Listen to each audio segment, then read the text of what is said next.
à l'extérieur. Et par contre, j'avais dit, dès que je vais pouvoir me rendre, bien sûr, à Sherbrooke, c'est ce que je vais faire. Et c'est pour ça que je suis ici aujourd'hui. C'est comme mon premier dimanche de libre depuis un bout. Puis j'aimerais juste avant là, remercier de tout cœur. C'est un honneur de vous recevoir, M. Cyr, ici parmi nous, puis d'entendre aussi les anecdotes de la présentation de ces photographies-là qui marquent. Donc on voulait vous remercier de tout cœur pour ça. Puis grand explorateur des fonds marins depuis plus de 40 ans. Puis comme vous savez, M. Cyr est natif aussi des îles de la Madeleine, donc il nous racontera un petit peu peut-être son parcours, puis ensuite...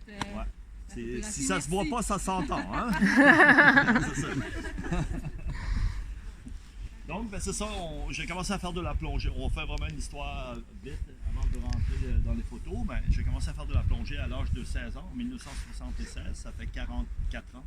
Donc, c'est facile pour vous de savoir où je suis rendu dans la vie. Et durant ces 44 ans-là, ben, quand tu suis un premier cours de plongée, ben, au début c'était vraiment pour faire de la plongée sportive, comme tous les gens à peu près qui vont prendre des cours de plongée. Et à partir de 79, ben, j'ai rentré dans le monde de la plongée commerciale, donc à construire des ponts, construire des quais, faire de la soudure, percer des trous. Et ça, bien sûr, ça m'a fait vraiment plonger énormément.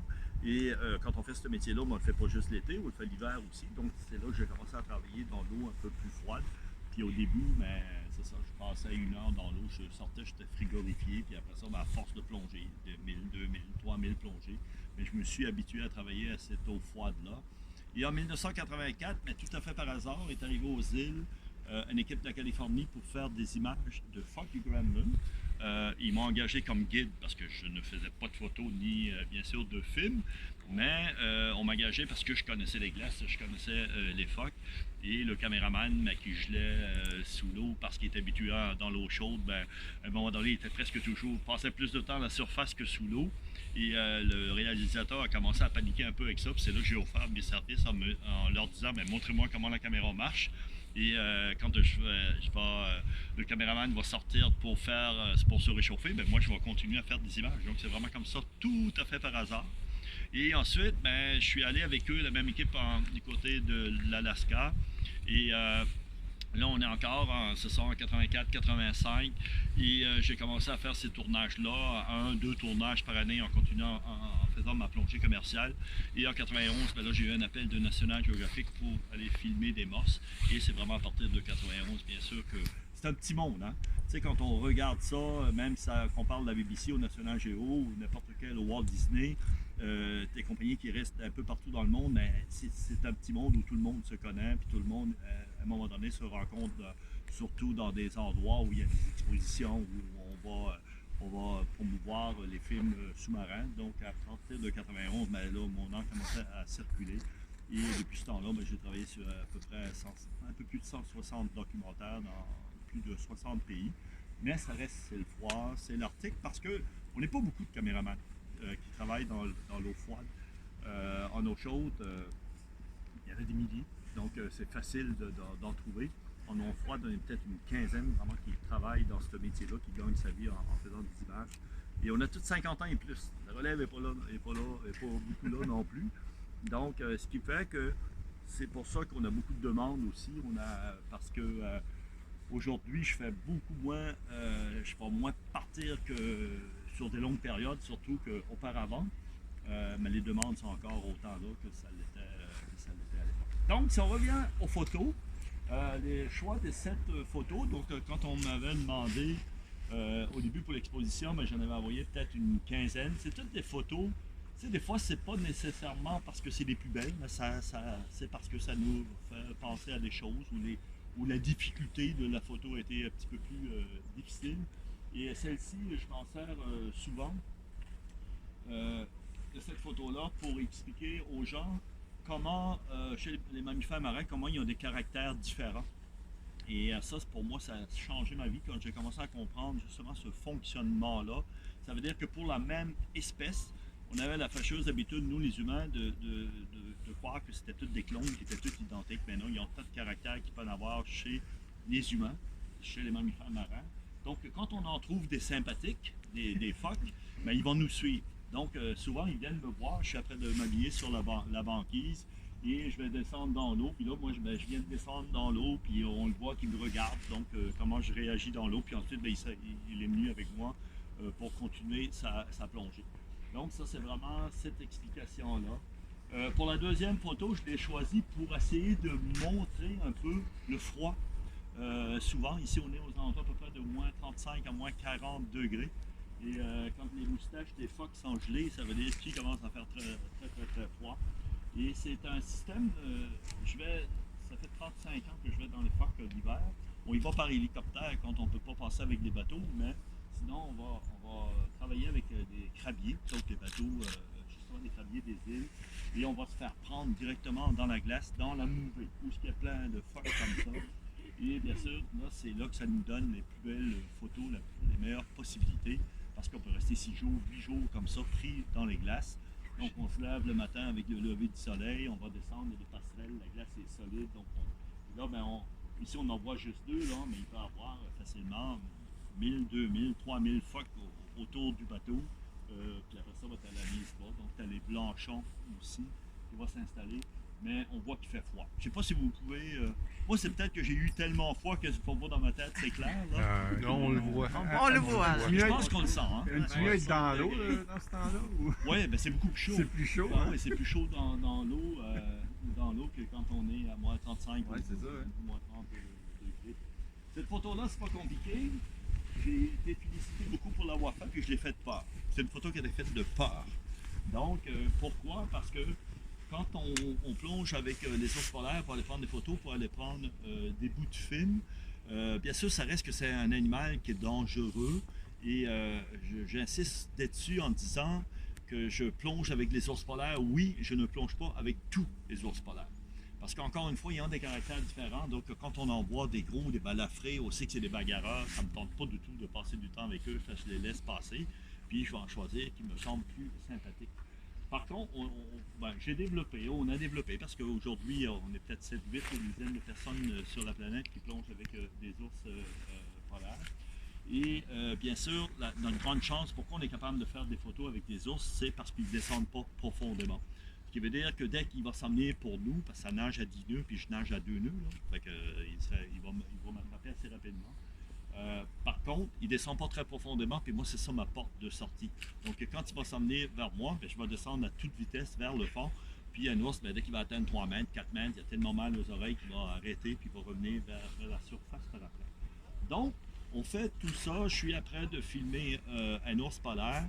Et bien sûr, l'ours, ben, il passe. Puis quand je sais qu'il est parti, ben là, je sors en dehors de l'eau, puis je le vois s'en aller. Et quand je me retourne, il y en a un autre qui arrive. Donc, c'est lui. C'est pour ça que je dis que c'était une photo qui a été prise de peur, parce que de reflet, vraiment, ça a été un réflexe qui s'est fait de façon automatique. C'est dès que j'ai mis comme la caméra pour me protéger, puis j'ai probablement crispé ma caméra par la peur aussi, donc j'ai posé sur mon obturateur, donc ça a pris une centaine de photos, et là ben, j'ai descendu à toute vitesse vers le fond, mais il était surpris lui aussi. Je suis certain que j'ai eu plus peur que lui, là, mais il était quand même très surpris de me voir sortir de l'eau comme ça. Puis, par curiosité, quelle lentille tu avais pour cette photo-là? Ça c'est une 20 mm. Je travaille beaucoup avec des lentilles fixes. Donc, il n'était pas loin. Non, très près. On parle probablement de 3 mètres, là, oui, vraiment très près. Et c'est ça, moi je travaille beaucoup avec des lentilles fixes parce que sous l'eau, l'eau c'est comme un filtre. Hein? Ouais. Donc le fait que ce soit un filtre comme ça, si on rapproche, ça veut dire par bien sûr la télémétrie, donc on va rapprocher l'animal vers nous. Mais ça ne fait pas de bonnes images. Donc, on est mieux que ce soit nous qui se rapprochons des animaux. C'est pour ça que ma lentille de prédilection, c'est l'avant, parce que c'est quand même les plus gros animaux. Mais je vais travailler avec une 10.5, je travaille avec une 14, une 17. Mais l'avant, ça reste celle qui est plus gros. Ici, ben, on est à Ilulissat. Ilulissat, qui est la plus grosse fabrique de iceberg au monde. Il faut bien comprendre que le Greenland, c'est une île, c'est la plus grande île au monde. Et il y a comme, je dirais, c'est comme une dent creuse. Ça veut dire que c'est une chaîne de montagnes qui a tout le tour bien sûr, du Greenland. Et dans le milieu, mais il y a jusqu'à 3000 mètres d'épaisseur de glace à certains endroits. Et cette glace-là, Donc, lorsqu'il y a des précipitations, ça fait une pression et il y a des langues de glace qui vont se diriger vers les sorties, donc les fissures qu'il y a dans les falaises. Et quand ça arrive au bout, ben, ça casse. C'est ça qui fait les icebergs. Et ici, à Ilulissat, mais on peut presque considérer qu'il y a 2 à 3 icebergs qui tombent par jour. Donc, c'est quand même assez rapide. Et ils ont tous des formes différentes. Même s'il y en a 500 dans la baie de Disco, là, vraiment, Ilulissat, il y a toutes des formes différentes. Et on sait, hein, c'est bien connu aujourd'hui, que les structures immenses qu'on voit comme ça en surface, mais on peut dire que c'est 7 à 8 fois plus gros sous l'eau. Donc c'est énorme, énorme. Et ça change, ben, je dirais presque à chaque jour, cette structure-là, parce que ça fond, c'est de l'eau douce. Et donc la morphologie, et quand ça devient trop lourd en haut par rapport en bas, ben, les icebergs basculent, puis pour nous, ben, c'est ça qui est vraiment le plus, je dirais, le plus dangereux quand on va plonger autour de ces icebergs-là. C'est là que la vie, c'est là que vraiment la vie marine, c'est incroyable, parce que si on prend juste un iceberg et qu'on va plonger très près, même souvent il n'y a presque pas de visibilité tellement il y a de la vie marine autour, et on va s'éloigner seulement peut-être à 50-60 mètres, et là l'eau est peu à 100%. Donc on voit que c'est très attractif au niveau de la vie, cette glace-là, très importante. Donc, il y en a des icebergs, il y en a de plus en plus parce que ça fond de plus en plus vite. À un moment donné, il n'y en aura plus parce que ça va être rendu trop loin à l'intérieur. Donc, il va fondre à l'intérieur, ce qui veut dire que ça va être de l'eau tout simplement qui va couler. Donc, très important, cette fameuse glace-là. Il est arrivé, déjà, il y a quelqu'un qui était ici tantôt qui me disait qu'il s'avait déjà fait tirer. Qui s'avait fait prendre pour un phoque. Moi, ça m'est arrivé au Brandon la première fois que je suis allé. Donc, je plongeais à côté d'un iceberg, donc j'avais un petit bateau, imaginez un iceberg comme ça. Et quand j'ai fini par tourner, j'étais à l'extérieur, l'autre bord du iceberg, donc mon petit bateau était encore ici. Et dès que j'ai sorti, mais il y avait un Inuit dans un bateau qui pensait que c'était un phoque. J'ai attendu la balle qui m'a passé peut-être, je sais pas, un pouce de l'oreille. Et quand je me suis tourné, il y a vu le soleil dans mon masque de plongée. Puis là, il a arrêté de tirer. Il m'a engueulé comme il faut, avec raison. Je n'avais pas de drapeau, je n'avais rien du tout. Parce que le petit bateau, normalement, aurait dû suivre mes bulles et être à côté de moi. Mais c'est des choses qui ne savaient pas faire. C'est mon histoire de hiker. Ici, les ours polaires. Vous savez, hein, les ours polaires, il y en a de moins en moins dans l'Arctique. On en voit de plus en plus. Aussi paradoxalement, ça puisse paraître parce que le fait qu'ils ont faim, ils viennent nous voir de plus en plus dans les campements, ils viennent aussi de plus en plus dans les villages. Et c'est vraiment, je dirais, l'animal qui est le plus représentatif des changements climatiques présentement. Parce que l'ours polaire, c'est des descendants des grizzlies. Ce sont des grizzlies qui ont monté vers le nord, qui se sont adaptés, qui ont changé de couleur. Bien sûr que la formation des poils sont vides à l'intérieur pour capter la lumière du soleil. Mais pour vivre à moins 50, moins 55, ils se sont adaptés de façon extraordinaire et aussi se sont adaptés pour aller chercher leur nourriture de base, qui sont les phoques, surtout les phoques annelés. Un ours polaire devrait manger entre 40 à 50 phoques par année. C'est ce qui se passait jusqu'à dans les années 92. 92-93, où jamais on entendait parler que les ours polaires avaient de la difficulté auparavant. Et aujourd'hui, ils mangent plutôt, tout dépendamment où ils sont situés, mais surtout si on prend ceux de la baie du Tson, plus au sud, ils mangent plutôt entre 20 et 40. Ça fait une méchante différence. Et ce n'est pas parce qu'il n'y a pas assez de phoques, il y en a autant qu'il y en avait auparavant, mais c'est cette fameuse glace-là qui a diminué. Donc leur territoire de chasse a diminué énormément. Un ours polaire aujourd'hui passe entre 6 à 7 semaines de plus sur la terre ferme. Le fait qu'il y ait moins de glace durant l'été, durant l'automne, ce qui veut dire que durant ces 6-7 semaines-là, ils ne mangent pas non plus. Donc il y avait déjà une diète à suivre avant. Puis là, cette diète-là s'est prolongée. Et c'est un réel problème avec les ours. Et on se demande aussi comment ils vont s'adapter, comment ils vont passer à travers, si c'est possible, parce que de la glace ne va pas se faire diluviante dans 30 ans, 40 ans, 50 ans, il n'aura plus adapté parce que ça fond trop vite présentement. Donc, ça diminue, la superficie a diminué, mais l'épaisseur aussi a diminué là, énormément. Donc, c'est un petit peu ça, cette photo-là. de montrer justement les bouts de glace. C'est peut-être exagéré un peu, mais dans l'ensemble, c'est vraiment ça. Ça leur donne beaucoup plus de difficultés aussi pour que ça soit pour se reposer, malgré que c'est un très grand nageur. Hein. On sait qu'un outre-polaire, ça peut nager au moins 10 jours de temps sans arrêter, peut-être 4 heures par jour, donc sans manger, sans dormir. Mais on voit que cette glace-là est extrêmement importante pour lui. En fait, c'est vraiment drôle parce que dans toute ma collection de photos, j'ai 2 photos prises de part. Celle-là, c'en est une aussi.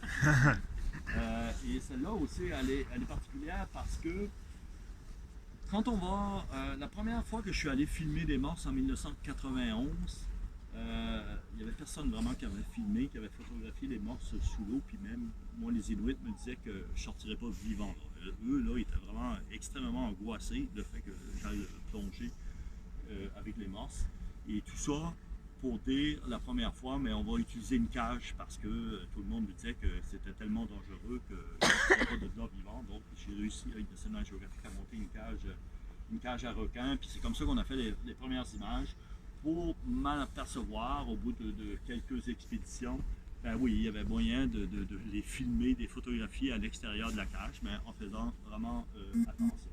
Et une des particularités des morses, c'est une espèce grégaire, donc ils sont tous collés les uns sur les autres. Et ce qu'il y a de plus dangereux avec les morses, c'est ce qu'on appelle les mâles dominants. Les mâles dominants ont des harems, 30, 40, 50 femelles, qui ont des petits.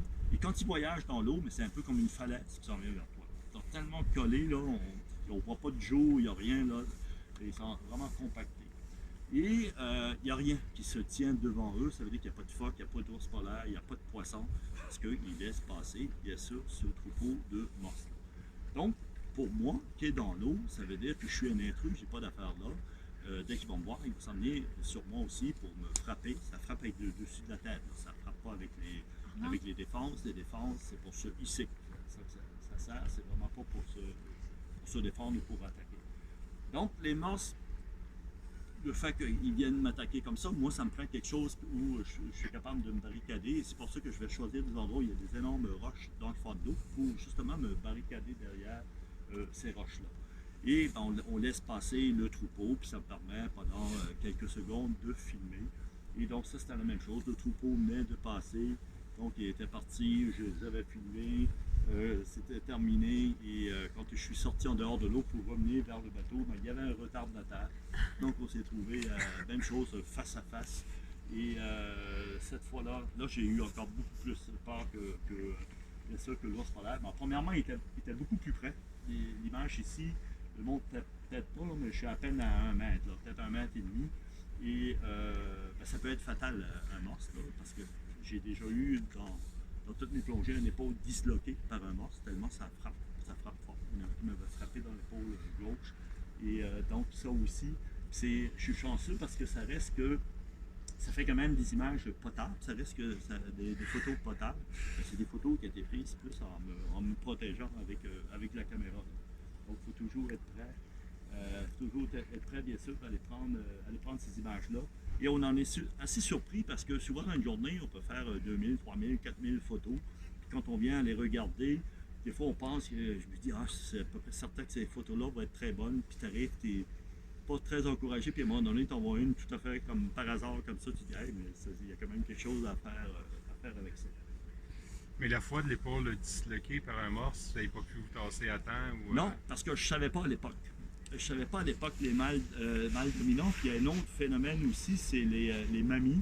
Parce que lorsque les mères ont des petits, il y a une mamie. Seulement les morses et les dauphins ont ce système-là. Donc la mamie, bien sûr, elle vient rester avec la mère et le petit pendant 2 ans. Tout le temps qu'elle va allaiter son petit. Puis elle aussi, elle est extrêmement dangereuse. Quand tu t'approches de la mère et du petit. Et moi, je filmais une maman avec un petit qui avait peut-être 3 heures, 4 heures. Et tu voyais le placenta encore. Et il y avait quelque chose dans ma tête qui ne marchait pas, le fait qu'elle ne réagisse pas. Donc, tu avais la mère, le petit, elle continuait à l'allaiter. Et bien sûr, en m'approchant comme ça, ben, la mamie, elle s'est excitée un peu, puis elle a fait le tour, puis elle a joué son rôle, en fait. Mais on ne savait pas à l'époque que c'est comme ça que ça fonctionnait. Donc, pour après comprendre, ben oui, OK, ils font ça comme les dauphins. Et quand je dis que ça cogne fort, c'est c'est à peu près entre 1000 et 1500 livres qui te rentrent à 25 km dans une épaule. On n'a pas résisté. C'est similaire à un dauphin comme force ou c'est Ah non, plus- c'est beaucoup plus lourd. Ouais. C'est très lourd, c'est plus massif aussi. Le crâne des morses, c'est 10 C'est gros. cm d'épais. Hein? Ok, ouais. Donc, c'est 4 pouces d'épais. Et eux, ils font tout avec leur tête. Ils défoncent la glace aussi. Donc, souvent, ils sont pris sous la banquise. Puis, pour venir respirer, bien, ils sont capables de passer pas loin de, je dirais, 10 à 15 cm d'épaisseur de glace. Donc, ça cogne fort. Ils sont habitués. Leur crâne est vraiment fait pour ça, pour défoncer puis pour cogner aussi. Donc, ça cogne très fort. Tandis qu'un dauphin, oui, c'est sûr que ça peut tuer une personne aussi, là, mais je dirais que l'impact est quand même moins important. Si vous avez des questions, allez-y. Hein? Moi, je parle, là, mais... Un dauphin va être moins agressif qu'un morse en Oui, général. oui. Malgré qu'on connaît moins cet aspect-là, mais les dauphins font plus de victimes dans le monde que les requins. Hein? Ah oui? Les requins, dans le monde, 512 sortes de requins, il y a à peu près 6 morts par année, ce qui est trop. Les dauphins, on parle plutôt d'une dizaine de morts par année. Là. Donc, ouais, on ne verra pas ça, hein? Un dauphin peut attaquer un requin. Je veux dire. Oui, le requin peut attaquer un dauphin, il peut attaquer à peu près n'importe quoi, sauf les épaulards. Les épaulards restent que c'est l'animal suprême dans les mers du monde. Là. Lui n'a aucun prédateur. Là. Ah Il n'y a non. aucun poisson, il n'y a aucun vraiment mammifère qui va s'attaquer à l'épaulard, puis lui est capable de manger une sardine, capable d'attaquer un ours polaire, capable d'attaquer un requin blanc, capable des baleines bleues, plus gros mammifères de tous les temps, 35 mètres de longueur. Donc, ils sont capables de tout manger, de tout prendre ce qu'il y a. C'est les mammifères les plus intelligents, même beaucoup plus intelligents que les dauphins. Ah oui. C'est des killer whales, c'est ça? Oui, Oui. c'est vraiment extrêmement intelligent. Une chose qu'on sait aujourd'hui, c'est leur communication qui est probablement le plus développée dans le règne animal. C'est-à-dire que tous les épaulards ont des centres de base qui comprennent entre eux, mais chaque famille a son propre dialecte. Ça vit en famille, ça ne vit pas en communauté comme les morses, les narvals, les belugas. Des familles entre 6 à 25 individus là, par famille. Et donc, c'est très, très intelligent. Ils fonctionnent de façon assez incroyable. Est-ce que vous en avez croisé? Oui, Ouais. du côté de la Norvège, aujourd'hui, quand on veut filmer des épaulards, on va surtout en Norvège. Il y en a aussi en Colombie-Britannique, il y en a du côté de Terre-Neuve.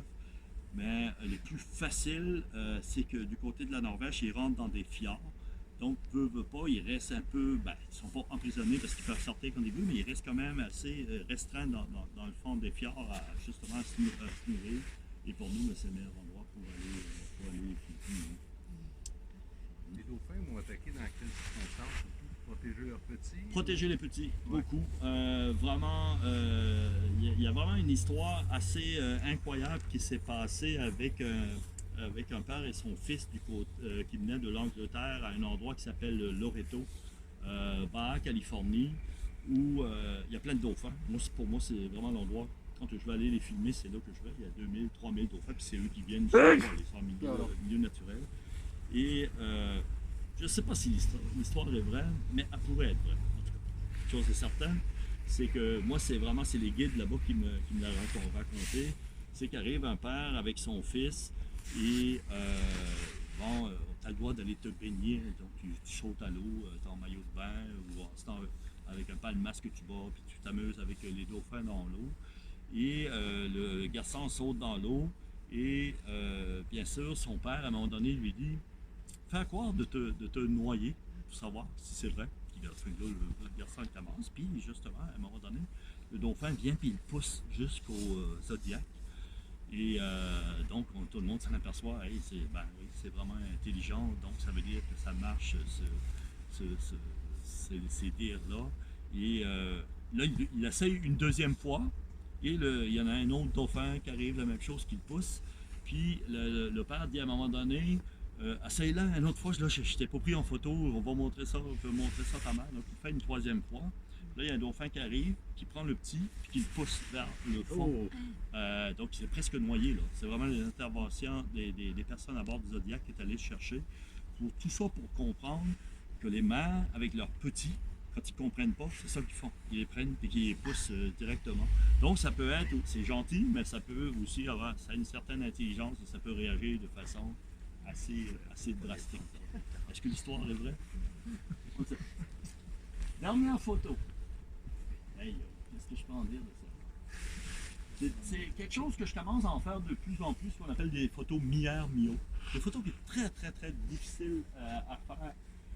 Parce que bien sûr, dans le monde de la glace, pour ceux qui font de la photo, bien sûr, on garde en haut la glace, ça veut dire que c'est le blanc, vraiment du blanc immaculé et du noir. Donc, tu fais juste de bouger la caméra un peu, ça veut dire que l'ouverture passe de 2.8 donc vraiment à l'ouverture maximum, à l'ouverture minimum, et en faisant juste de bouger un peu. Donc quand tu fais du mi-air, mi-haut comme ça, ben, on voit le noir ici, il y a du soleil à la surface, mais je trouve tout le temps que ça donne quelque chose d'intéressant, le fait, parce que c'est pas la beauté, là, le coq est un petit peu, ben, on voit que c'est comme un chien mouillé, hein. Je ne sais pas s'il y a vraiment de plus beau, mais la composante quand même de la glace, l'épaisseur de la glace par rapport à la partie de la surface par rapport à la partie sous l'eau.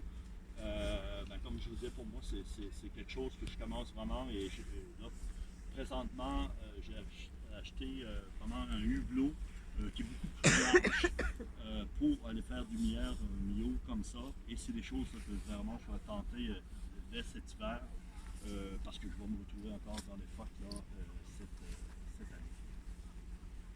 C'est quoi les prochaines expéditions, justement? Les prochaines expéditions, présentement, je suis, je ne sais pas si vous connaissez Samuel Côté, qui a fait les épaves, donc qui a travaillé beaucoup sur les épaves. Donc on est présentement à produire 13 émissions sur 13 lacs au Canada.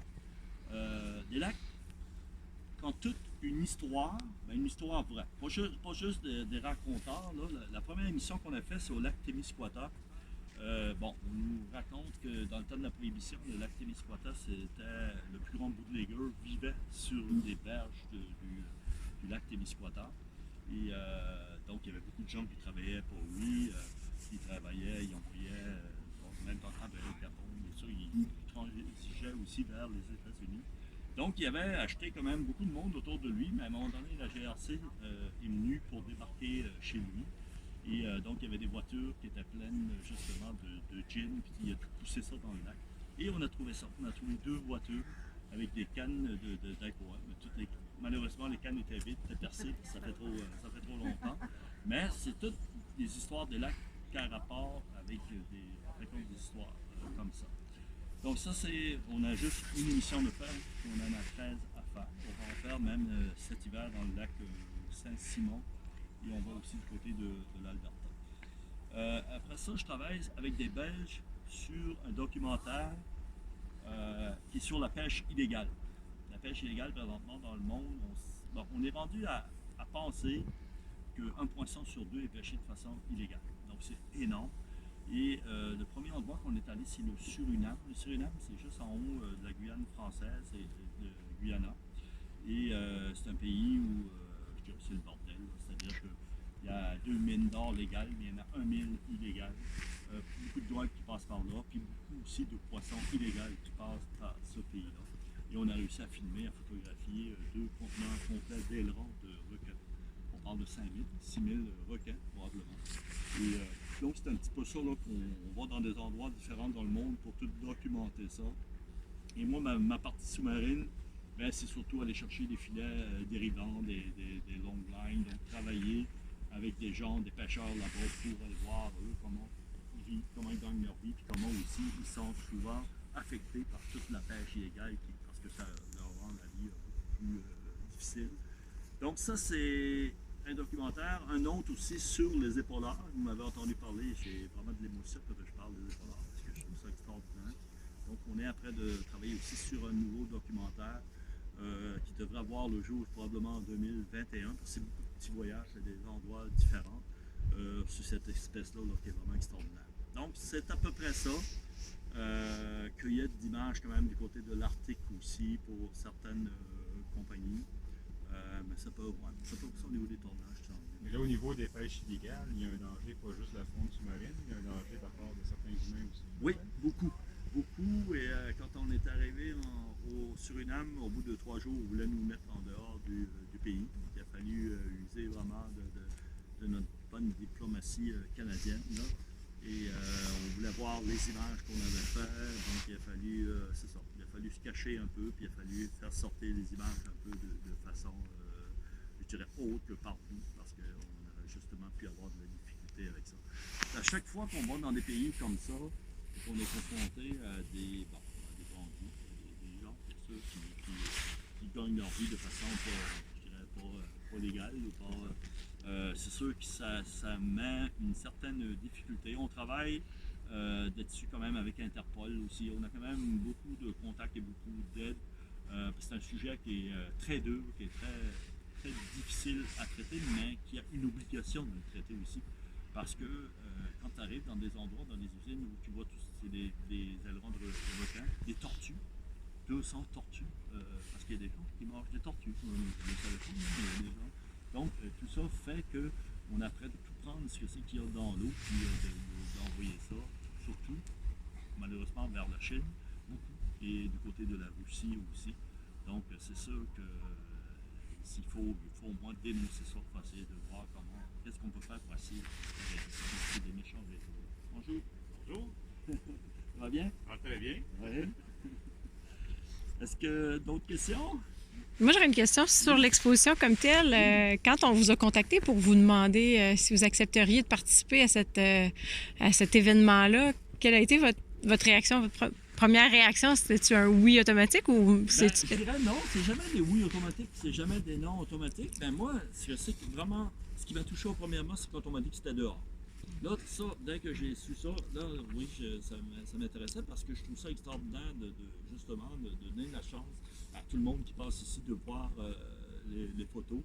Et je dirais, là, vous allez me dire que je dis ça partout où je passe, là, mais c'est pas vrai. Là. Il y a vraiment ici, puis Rimouski. Pourquoi? Parce que je suis venu donner beaucoup de conférences dans les écoles, puis je suis toujours super bien accueilli, puis il y a vraiment un intérêt qui sort de l'ordinaire. Sherbrooke, Rimouski. Il y a deux places où situent les universités, situent les jeunes, je ne sais pas, mais il y a quand même quelque chose qui est particulier par rapport au travail que je fais, que pour moi, veut dire, je vais plus forcer. Je vais plus, ou de façon, on va dire, plus naturelle, amener vers vos endroits. Fait que c'est sûr que je vais plus regarder parce que il y a beaucoup de demandes, on n'est pas beaucoup qui fait ce métier-là, ça fait que juste des expositions, il y a peut-être 15 à 20 demandes par année, puis j'en fais 2 ou 3. Ça fait que cette année, il y avait ici puis la Chine. Ah ben, on est privilégiés, je pense. Les 200 endroits cette année, ouais. Comment vous trouvez la structure? C'est extraordinaire. Ouais, c'est vraiment beau. C'est une beauté. On ne parle pas de photos, on parle de structure. Non, on parle de la structure. Je trouve ça vraiment bien fait, bien pensé. Et il devrait en avoir plus vraiment des structures comme ça. Puis le choix des photos pour exposer, parce qu'il y en a juste 6 là. On choisit comment? On essaye de voir différentes parties de votre travail, c'est ça? Oui, probablement, mais j'en avais envoyé quoi, une trentaine, je pense. Hein? Il y a eu un choix qui était fait par le comité à un moment donné aussi. OK. Oui, c'est ça, je pense une vingtaine ou une trentaine, je m'en souviens pas vraiment, mais c'est les gens qui ont décidé que ça allait être ça là. Et c'est sûr que pour moi, ça reste toutes des photos qui représentent, comme je vous disais tantôt, qui représentent quelque chose d'important pour moi. C'est bien que sur la trentaine, on a les 2 qui ont été pris de peur. Oui, ça c'est ça, parce que c'est quand même très très rare. Mais tout ça pour dire aussi, on vit dans un monde où on côtoie cette peur-là. Hein. Parce que souvent, les jeunes, des fois, ils nous regardent, puis c'est comme si je fais un super héros ou quelque chose, puis c'est pas de même, ça marche. Je veux dire, t'as peur quand tu vas faire des photos, puis c'est tout à fait normal, puis il faut avoir peur, parce que quand t'as peur, t'es plus alerte, t'es plus à l'écoute, puis t'es plus... ce qu'il faut faire, c'est passer par-dessus cette peur-là. Quand on réussit à passer par-dessus la peur, mais on peut pas faire des choses comme mieux. Là. Mais oui, on a peur, ça fait que c'est normal. Là. On sait qu'un coup de patte d'ours polaire, t'es mort. Tu vas pas t'en aller avec une petite égratignure. Mais c'est là qu'on rejoint un peu quand même l'héroïsme, c'est d'avoir peur et de réussir à le faire. De passer par-dessus la peur, ouais. Ça c'est sûr que il faut, là, mais ça je pense qu'il y a beaucoup de gens qui sont capables aussi de se parler, il faut se convaincre. ça reste un métier quand même particulier. Oui, Vous êtes oui, pas oui, nombreux, fait que pour nous autres, c'est super impressionnant. Ben, merci. C'est le fun aussi pour les écoles, pour les jeunes aussi, de montrer qu'il y a des métiers qui sont complètement différents que les métiers traditionnels, que je n'ai rien contre, mais Non. au moins, que ce soit la photographie, le film, que ce soit n'importe quoi, mais au moins, ça leur démontre que quand ils aiment quelque chose, quand ils veulent forcer dans un secteur d'activité, ben, il y a moyen d'arriver à gagner sa vie avec ça. Mais à quel moment vous êtes allé vers la photo sous-marine? Est-ce que c'était ça au départ? Pas du tout. Non, c'est ça. Pas du tout, c'est vraiment de la plongée tout à fait. Vers ça, c'est de la plongée commerciale. Et c'est vraiment, on m'a demandé tout simplement, après ça, de prendre des photos de structures ou des choses, parce que quand tu travailles, des fois, les ingénieurs, ou ça veulent voir aussi la fin des travaux. Donc, c'est la même chose. Je commence à faire de la photo tout à fait par hasard. Puis, Donc la photo, vous ne connaissiez pas nécessairement Pas les du tout. lentilles, les appareils, rien, tout ça? là? rien. J'ai jamais suivi de cours non plus. L'expérience. C'est vraiment au fur et à mesure, à force d'en faire, puis de perdre des milliers de photos parce que ça ne marchait pas, puis c'est ça, tu t'adaptes, puis à force de payer, ben, à un moment donné, ça fait Tu plus comprends. On apprend. c'est ça. Puis noyer des boîtiers tu sais, qui coûtent 10 000 il y a de l'eau qui rentre à l'intérieur, qui vient de perdre ton appareil photo. Ça arrive ça aussi. C'est une question. La caméra principale, quel genre de caméra que tu utilises principalement? Aujourd'hui, on travaille beaucoup avec des Arri, puis on travaille beaucoup avec des Red. Donc, c'est vraiment deux sortes de caméras qui fait. Vous savez, nous, notre vie a changé complètement quand on est tombé dans le HD. En 2001, l'avenue du HD a été extraordinaire, donc ce qu'on appelle vraiment les images à haute définition.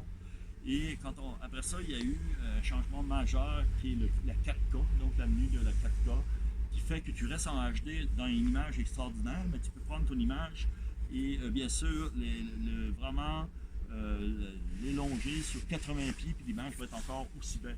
Donc, ce que ça permet avec le 4K, c'est que même si ton image bouge, ou mettons, je vais prendre un ours polaire filmé en 4K, mais je peux le prendre et aller le chercher dans le milieu de l'écran, puis l'image va être parfaite.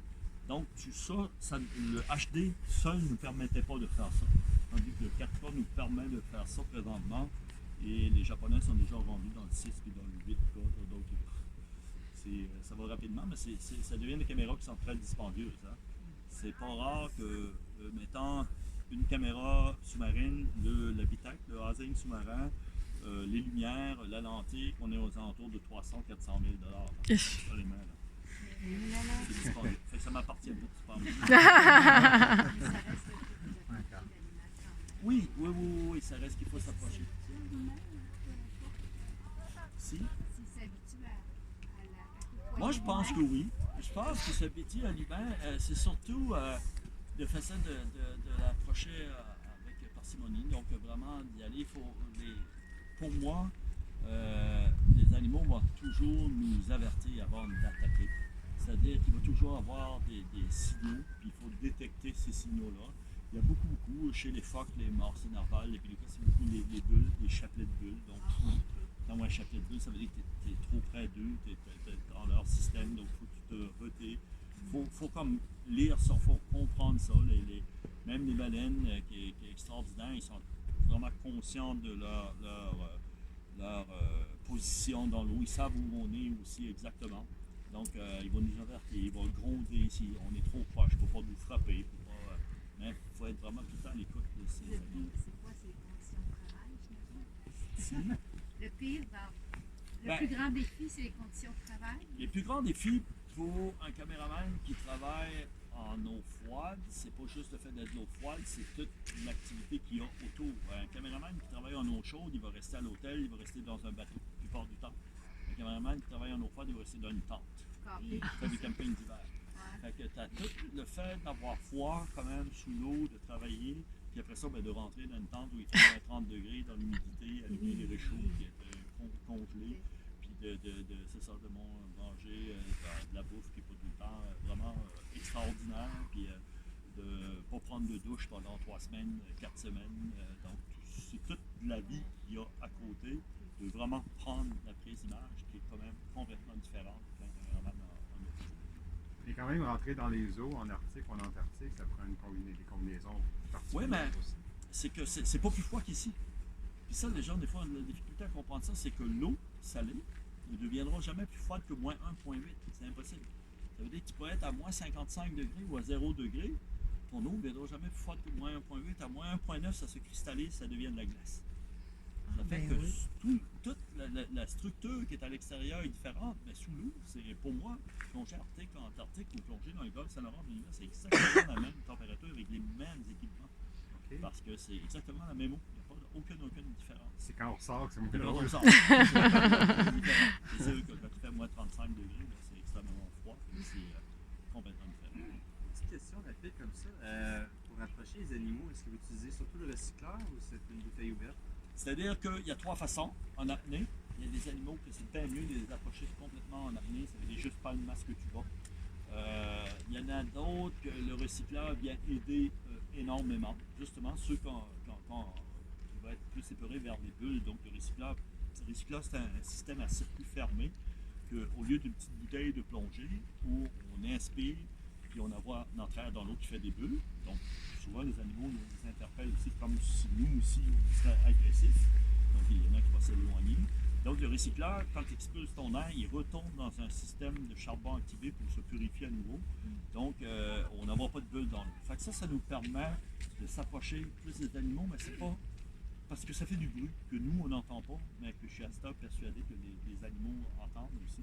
Parce que c'est tout de l'électronique. Donc ça émet des ondes, ça émet quand même des sons qui n'est pas percevables par l'humain, mais percevables par les animaux. Mais ça reste que, mettons, chez les narvals, les baleines, c'est peut-être plus facile d'approcher quand même avec des recycleurs.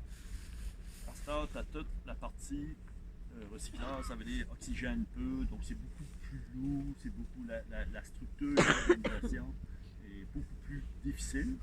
Par contre, tu peux passer 3 heures dans l'eau sans sortir. Par rapport à une bouteille où tu as passé 45 minutes. Donc, tu as des avantages et des désavantages dans tout. Une dernière question à la fin de la présentation. Moi, petite question logistique peut-être. La logistique de transport. Ils sont en cours éco-rendu sur le territoire, mettons une navette. Oui. Bon, tu arrives avec Alouette en commercial, j'imagine. Oui. Rendu là-bas, tu utilises les vols commerciaux ou tu vas en charter? Ouais, souvent on va aller en charter ou bien on va quand même monter avec des petits avions de ligne qui rentrent. Avec ces choses-là. Mais le gros problème, c'est les équipements. Puis pour nous, le plus gros défi, c'est que tous les équipements rentrent en même temps que nous. Donc, c'est sûr que pour moi, à cette heure, je suis tellement allé dans l'Arctique, j'ai comme, on va appeler ça des caches. J'ai 4 compresseurs avec 2 bouteilles, chaque place avec 2 ceintures de plomb à 4 endroits différents. Et je vais les faire voyager. Si je vais dans ce village-là, c'est beau, mais même si je vais dans les villages à côté, c'est plus facile de transférer. Parce que c'est ça qui est difficile, bien sûr, à bouger, les compresseurs qui est à gaz, donc ça devient une marchandise dangereuse et ça coûte une fortune, mais souvent aussi, ça va déjà arriver de même pas être capable de plonger avant 7-8 jours parce que le compresseur n'est pas arrivé, même s'il avait parti 15 jours avant moi. Parce que c'est ça, l'Arctique, c'est plus tu montes haut, plus les avions rapetissent. Et plus ça coûte cher. Puis plus ça coûte cher, puis les Inuits, mais c'est tout à fait normal. Eux, ils voyagent avec énormément de stock parce que souvent, ils vont aller plus au sud, puis ils montent avec des caisses de Pepsi. L'avion est plein. L'avion est plein, ça fait qu'il y a priorité, puis c'est parfait comme ça aussi. Mais je dirais que ça, c'est un de nos énormes défis. Et c'est pour ça qu'on va souvent utiliser le cargo aussi. Donc, envoyer 2-3 semaines d'avance, le plus d'équipement possible pour au moins nous essayer de voyager le plus léger possible. Ben, moi, je pars, là, si je suis seul, là, pour partir pour l'Arctique, j'ai 12-14 bagages. On voit arriver quand j'arrive à l'aéroport. Les 3 chariots, un derrière l'autre. 3 piastres la livre. Transport. Parce que c'est ça, hein, là, tu as tous les équipements de plongée qui est lourd, tu as tous les équipements de tournage qui est lourd, puis souvent, on amène nos tentes, donc ça coûte cher aussi, tout pour vivre, pour faire du camping d'hiver. Ça fait que ça fait énormément d'équipements. Puis en plus, ben, les gros vêtements. C'est pas. C'est ça, on voyage pas léger. Petite dernière 20 rapide. Mais je vais besoin d'une réponse longue. OK. Ta meilleure, ta communauté favorite au Nunavut. Ah, bonne question. Ah mon Dieu! T'es à peu près tout fait, j'imagine. On a fait beaucoup. J'ai pas tout fait, je l'ai fait beaucoup. Je dirais que j'ai peut-être un faible un petit peu présentement pour Repulse Bay. Puis je vais expliquer, et c'est peut-être dû à 2 ou 3 personnes. C'est peut-être dû, tu sais, des fois, parce que souvent, aujourd'hui, les guides que j'ai, puis c'est ça qui trahit mon âge, mais c'est ça aussi le fait que je depuis longtemps, c'est que j'ai beaucoup de guides aujourd'hui que j'ai commencé avec leur père. Okay? Aujourd'hui, leur père sont des guides, puis donc je connais ces familles.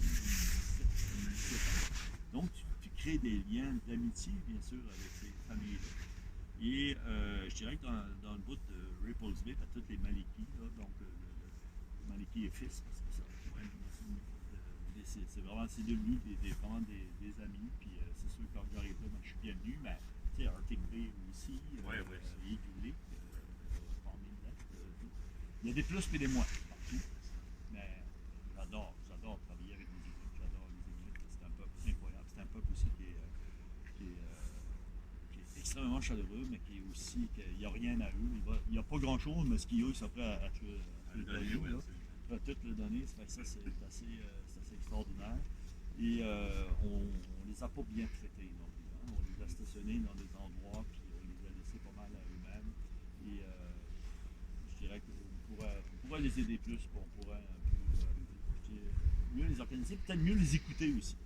Mieux les écouter au point de vue environnement, je pense que je suis bien d'accord avec ça. Merci. Merci. Vous êtes bienvenus au Grand Nord, mais nous, on est bienvenus au Îles-de-la-Madeleine. Ah, ben oui, toujours. Ouais, toujours, ben, c'est certain. Ben, moi, on est pas mal là l'été. Hein. J'ai un petit bistrot aux îles, puis j'essaie le plus possible à août, septembre d'être aux îles. Ça, c'est un choix que j'ai fait depuis 5 ans, parce que pendant de nombreuses années, je partais au début juin et je revenais au mois de septembre. Ça veut dire que ce qui avait le plus beau temps aux îles, je le voyais jamais. Et là, maintenant, j'essaie vraiment d'être là à août, septembre. Mais juillet reste le meilleur mois dans l'Arctique aussi. Hein. Il y a du soleil 24 heures par jour. C'est le meilleur temps pour aller filmer, le meilleur temps pour rencontrer les amis. Merci. Merci à vous.